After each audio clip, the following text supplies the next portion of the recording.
Since Mr. Stone has withdrawn his motion to continue the discussion, unless there are further objections, we will pass out the ballots and begin voting.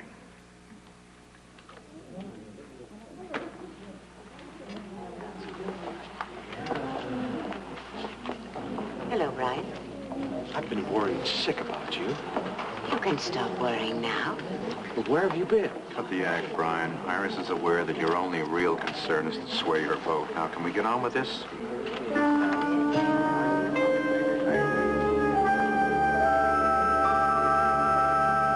Well, Laverty Brothers just pulled ahead again. Now, it may be touch and go right down to the finish, Mac. Has Conklin voted yet? No, I've been looking for it. Why do you suppose he's hesitating? Mac, we were never really sure about him. Well, we're in terrible trouble. If we lose him to Kirk, he's got one of the largest block of our stocks. Mac, excuse me. This is the other one we've been waiting for.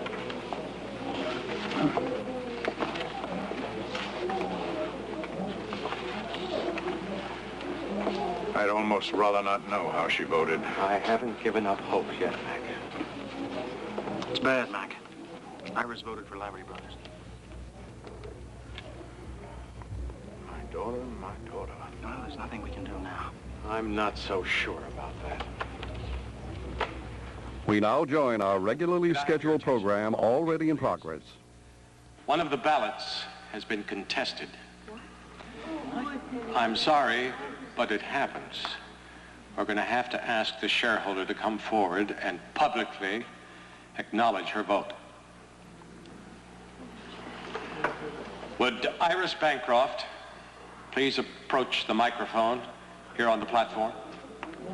What are they doing? They're trying to intimidate you. I can't go up there. You have to, Iris. But I've given them my ballot. You have to confirm your vote for Laverty Brothers. Not in front of Mac and Brian and everyone else. I'd be mortified. Then do it for me, Iris. Oh, Kirk, please don't ask me. You may be able to sway other voters. I don't want to sway anyone. Do you want Mac's company to collapse? Yeah.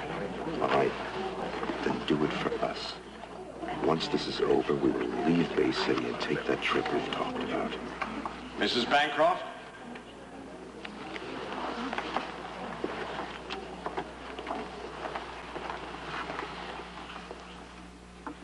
I'm Iris Bancroft.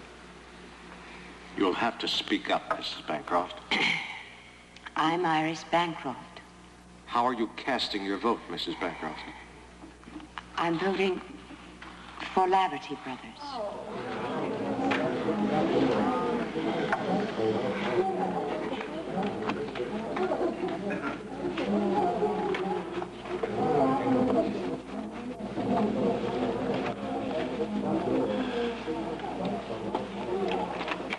Well, there goes the company. Now, wait a minute, Mac. Edgar Conklin's voting now. Now, he's got enough votes to save us. Oh, Scott, we've got to face the fact that we've lost. Look, maybe he can turn this thing around. If my own daughter doesn't trust me, why is he going to? Mac, excuse me, will you?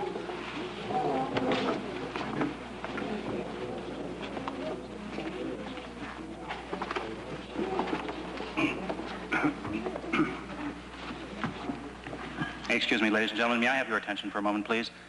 One of your fellow shareholders would like to make a brief statement. My name is Edgar Conklin. I have owned stock in Corey Publishers since it first went public more than 20 years ago. I have watched Mac Corey build this company all the way from nothing to one of the finest companies of its kind in this country today.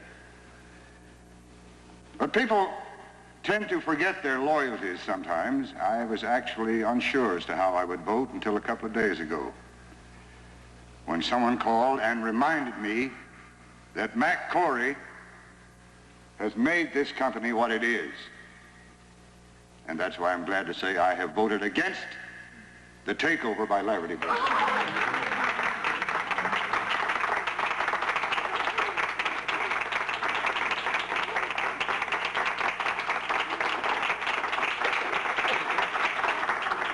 Was it you that made him change his mind? No, Mac, I can't take the credit. Well, how do you think we stand now? Well, according to my figures, it's possible for us to swing it now. We may have a chance even without Iris's vote. You really think we got a fighting chance? Yes.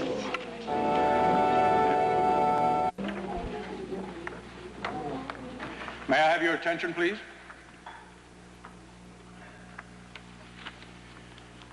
Ladies and gentlemen, the votes are in. As Mr. Conklin put it so tellingly,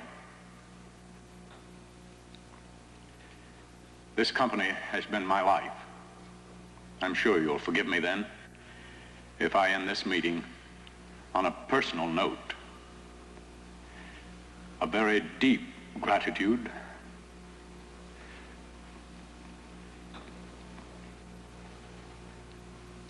to all our loyal friends and stockholders. Forgive me. Who have made it possible for our company to carry the day. The Labadie Brothers tender offering has been defeated by a plurality of 10,252 votes. Mr. Chairman, our figures show that the amount you have announced is impossible. Now ended. I thank you all again for attending, and I want to remind you there will be a reception in the winter. There is obviously some there. Kirk, he is lying. That's very unlike Mac Corey. Look, I don't know how this happened. And what about Edgar Conklin? He was supposed to be on our side. Yes, he was supposed to be. I want to know what went wrong, and you better give me a report in 12 hours. Jerry. Oh, Jim, I'm just so happy. Well, then don't cry. I can't help it. I was so worried about Mac, even though I don't work for him anymore. I'm sure it meant a lot to him just to see you here. Oh, Liz, why are you crying? Because she's happy. Oh, please. Wasn't Mac happy about it? Oh, it's wonderful. I think he's just relieved. You mean he didn't feel he was going to win?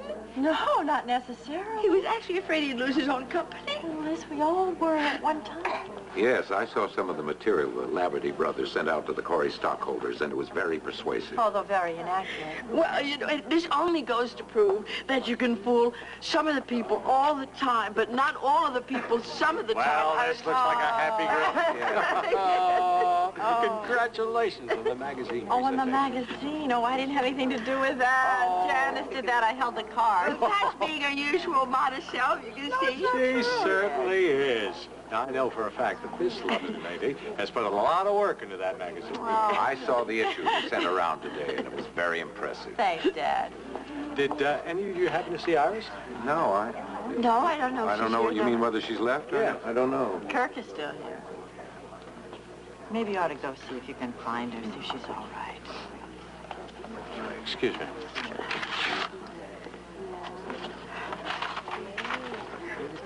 You forced me to do something very unpleasant today. Nobody forced you to challenge her ballot. You used her, but it didn't work. And you and Mac weren't trying to use her? I hope you have the decency to leave her alone, now that you don't need her votes anymore.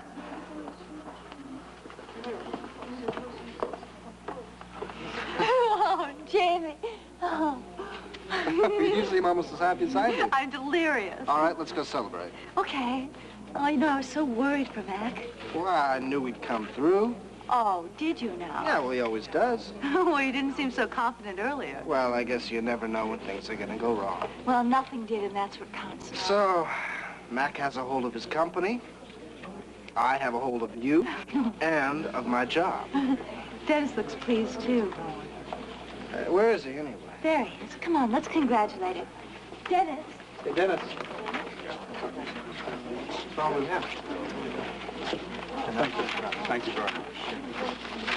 Congratulations, Mr. Corey. Thank you very much. I want you to know you had my backing all the way. Sure appreciate that. I want you to know that you've got my vote anytime you want it. Well, that means more to me than all the rest put together. If I believed that, I'd give you the biggest kiss right now you ever had. Would you? Yes, I would. Well, I think employees have been known to kiss their bosses now and then, you know. I'll save the rest for later. I hope later is sooner. Are you tired? Oh, I'm emotionally and physically exhausted. What about you? No, I'm afraid I'm still zipping along on all that nervous energy. You did a marvelous presentation. Did you think so? I think that it was a deciding factor for many of the stockholders. No, I don't know if I'd go that far. Oh, yes. You're a very persuasive woman when you want to be. Oh, yeah, little old me. Little old you. I'll tell you one thing. I was scared to death when I got up there on that podium. I don't know why. You'd done your homework very well. Oh, no, Mac, not about the magazine. I was really worried about the voting.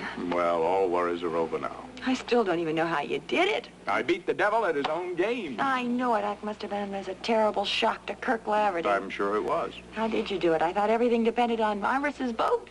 Well, her vote was very important. But, you see, we were terribly fortunate at the last minute. Our biggest stockholder switched over to our side. You mean the man that came up to the microphone? Edgar Conklin. What made him do it? It would be pure speculation for me to guess. Aren't you just a little curious as to why? I never look a gift horse in the mouth. No. Congratulations, Mr. Corey. Oh, Mrs. Rogers, how nice to see you. Thank you very much. I was going to send in my proxy, and then I said no. I want Mac Corey to see with his own two eyes that I'm behind him all the way. That's very kind of you. Please give my best to Mr. Rogers. I'd like to congratulate you too, Matt. I was concerned that you might have misunderstood why I seconded Jeff's motion. No, there was nothing to misunderstand. Well, I thought you might have thought that I'd turned against you. You just did what you were told to do. I beg your pardon?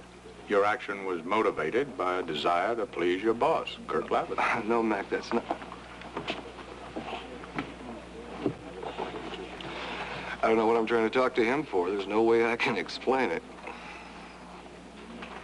I'm sorry, Willis. Yeah, well, I hope you're happy.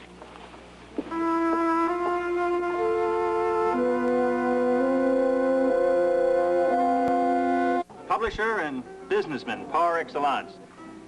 May he always vanquish his foes as easily as he did today. Thank you, sir. I'll drink to that. Here, here. Thank you. But easy it wasn't. Mr. Corey, I think the new magazine is wonderful. Thank you, Mrs. Rogers. You know, it has such quality pictures. They're lovely. Did the young lady that gave the presentation really put it all together? She did indeed, with the help of some other members of the staff. I think Bravo is going to be very successful. I totally agree with you. Oh, would you excuse me, please? Certainly. Mr. Conklin's here. I better say a few words to him. Certainly.